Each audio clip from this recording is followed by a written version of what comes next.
다음으로 오늘 본문은 그런 고난 속에서도 소망을 잃지 않는 방법도 가르쳐 줍니다. 두 가지입니다. 첫째는 하나님께 부르짖는 것입니다. 하나님께 기도하는 것입니다. 불변의 법칙입니다. 기도해야 합니다. 12절에서 이렇게 말씀합니다. 너희는 내게 부르짖으며 와서 내게 기도하면, 전제 조건입니다. 열매를 얻기 원한다면 우리가 할 일은 전제 조건을 충족시켜야 합니다. 충족되지 않을 때 열매는 얻을 수 없습니다. 우리의 문제가 있다면 그것입니다. 열매만 얻기를 원하지 최소한의 전제 조건도 충족시키지 않는다는 것입니다. 전제 조건이 무엇입니까? 너희는 내게 부르짖으며 와서 내게 기도하라. 기도하라. 그러면 내가 너희를 들을 것이다. 고난 중에서 우리가 해야 할 일 첫 번째는 하나님께 나와 하나님께 부르짖는 것입니다. 우리가 믿는 하나님은 우리의 부르짖음에, 우리의 간절한 기도에 반드시 응답하시는 하나님이시기 때문입니다. 시편 91편 15절에서 이렇게 말씀합니다. 하나님이 가라사대 저가 내게 간구하리니 내가 응답하리라. 그냥 하시는 게 아닙니다. 저가 내게 기도하면 내가 응답하리라. 저가 내게 엎드려 기도하면 내가 응답하리라. 저가 내게 부르짖으면 내가 응답하리라.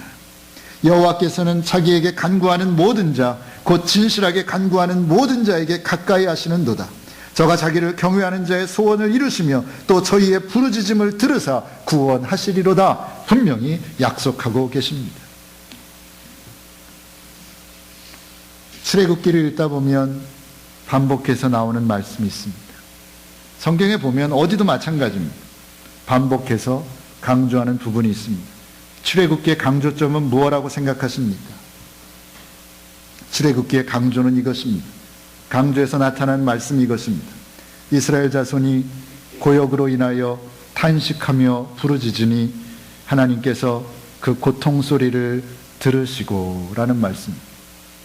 초반부부터 계속해서 이 말씀이 나옵니다. 이스라엘 자손이 부르짖으니 하나님께서 들으시고, 또 뒤에 가면 이스라엘 자손이 부르짖으니 하나님께서 들으시고, 부르짖으니 들으시고, 부르짖으니 들으시고가 반복되어 나타납니다. 애굽의 압제하에서 고통당하던 이스라엘 백성들의 그 간절한 부르짖음을, 그 눈물의 기도를 하나님께서 어떻게 하셨다고요? 들어주셨다고 하는 믿음의 고백인 겁니다. 들어주셨습니다. 우리도 마찬가지입니다.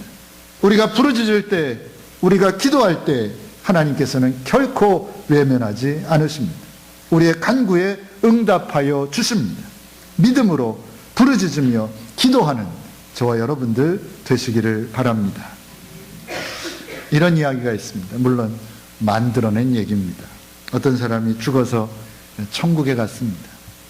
베드로가 안내하기 위해서 기다리고 있습니다. 베드로가 아름다운 천국을 이렇게 소개하는데 보니까 저쪽에 이상하게 생긴 건물이 하나 있습니다. 그저 창고 같은, 천국에는 별로 어울리지 않는 건물이 저쪽에 있더랍니다. 그래서 안을 보고 싶다 그러니까 베드로가 안 보는 게 나을 건데요 하고 안 보여주려고 그러더랍니다. 그래도 보여달라고 졸라서 갔습니다. 안을 열어봤습니다. 건물에는 바닥부터 천장까지 선반들이 빼곡하게 차 있고 그 선반 위에는 무수히 많은 작은 하얀 상자들이 가득 차 있더래요. 수도 없이 많이 있더랍니다. 그리고 그 상자마다 사람들의 이름이 쓰여 있었습니다. 이 사람은 베드로의 만류에도 불구하고 자기 이름이 쓰여져 있는 상자를 찾아서 열어봤습니다. 그 속에 무엇이 들어있었을까요? 그 상자 안에는 그가 세상에 살아있는 동안에 하나님께서 그에게 주기 원하셨던 수많은 복들이 가득 들어 있었다고 합니다. 그 사람이 살면서 구하지 않았기 때문에, 기도하지 않았기 때문에 받지 못했던 많은 복들이 그 상자 안에 고스란히 남아 있었다는 이야기입니다. 예수님께서 무엇라고 말씀하십니까? 구하라. 그러면 너희에게 주실 것이다. 그렇게 말씀했습니다. 야고보서의 저자는 너희가 얻지 못함은 구하지 아니한 까닭이다라고 분명하게 선언했습니다. 오늘 본문에서는 무엇라고 합니까? 부르짖어라, 기도해라, 그러면 내가 응답하겠다, 그렇게 약속하고 계시지 않습니까? 그렇다면 오늘 우리들이 할 수 있는 일이 무엇입니까? 아니, 우리가 마땅히 해야 할 일이 무엇입니까? 하나님 앞에 나와 부르짖으며 기도하는 것입니다. 문제가 있으십니까?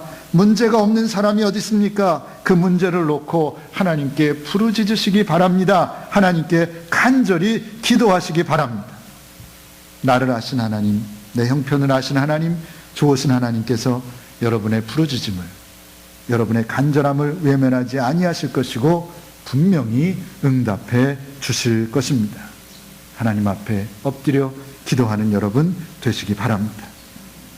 고난 가운데 소망을 잃지 않고 살려면 어떻게 합니까? 두 번째는 마음을 다하여 하나님을 찾아야 합니다. 하나님을 찾아야 합니다. 세상에 나가도 답이 없습니다. 사람에게는 답이 없습니다. 하나님께만 답이 있습니다. 13절입니다. 너희가 전심으로 나를 찾고 찾으면 나를 만나리라. 너희가 전심으로 나를 찾고 찾으면 나를 만나리라. 원래 이 본문의 의미는 부르짖고 기도하라는 말의 연장입니다. 전심으로 기도하라는 것입니다. 다른 면에서 저는 이 말씀을 해석해 보고 싶습니다. 어떻게 하면 하나님을 만날 수 있는가? 어떻게 하면 하나님의 뜻을 깨달을 수 있겠는가라는 질문으로 바꾸어 보고 싶습니다. 우리가 살면서 어떻게 하면 하나님을 만날 수 있습니까? 어떻게 하면 하나님의 뜻을 헤아리고 깨달을 수 있습니까? 우리는 하나님의 말씀을 읽고 묵상하고 공부하는 가운데 하나님을 만날 수 있습니다. 하나님이 주신 말씀 안에서만 하나님의 뜻을 온전히 바로 깨달을 수 있다는 것입니다. 신명기 6장 6절부터 9절에서 이렇게 말씀합니다. 오늘날 내가 내게 명하는 이 말씀을 너는 마음에 새기고 내 자녀에게 부지런히 가르치며 집에 앉았을 때에든지 길에 행할 때에든지 누웠을 때에든지 일어날 때에든지 이 말씀을 강론할 것이며 너는 또 그것을 내 손목에 매어 기호를 삼으며 내 미간에 붙여 표를 삼고 내 집 문설주와 바깥문에 기록할지니라. 그렇게 명령하고 있습니다. 하나님의 말씀입니다. 하나님의 말씀만이 내 발의 등입니다. 하나님의 말씀만이 내 길의 비침을 다시 한번 확인하고 명심하시고 마음에 새기시고 하나님의 말씀을 가까이 하며 하나님의 말씀을 읽고 묵상하고 또 실천하는 가운데 하나님을 만나고 하나님의 뜻대로 살아갈 수 있는 저와 여러분들 되시기를 바랍니다. 오늘 하나님께서 우리에게 주시는 고난의 이유가 무엇인지에 대해서 생각해 보았습니다. 미워서가 아닙니다. 사랑해서 주시는 것입니다. 재앙이 아닙니다. 평안을 주시기 위함입니다. 절망하라고 주시는 것이 아닙니다. 소망을 주시기 위함입니다.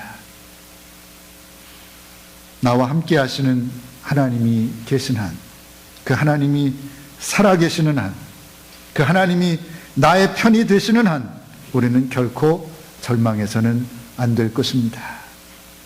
지금도 살아계셔서 나의 힘이 되시는 하나님께만 소망을 두고 하나님 앞에 나와 간절히 기도함으로 내 앞에 당면한 모든 어려움들을 넉넉하게 극복하고 앞으로 나아가는 여러분들 되시기를 바랍니다.